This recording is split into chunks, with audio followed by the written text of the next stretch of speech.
Good morning, guys. All right.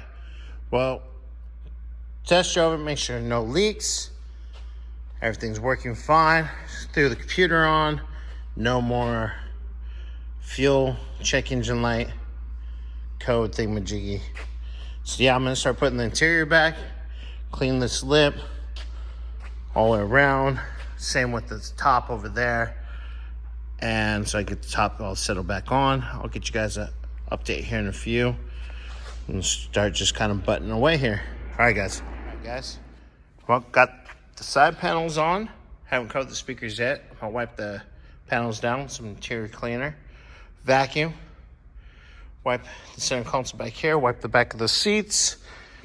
And then I'll put the speaker covers on.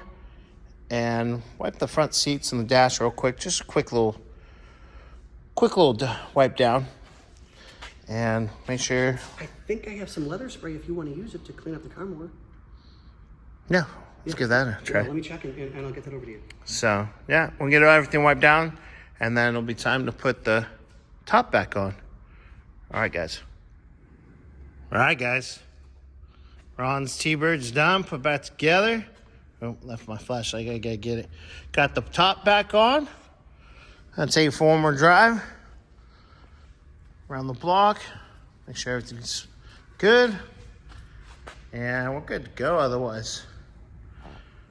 I like this car. I like the sound of it. All right, guys. I'll talk to you guys later.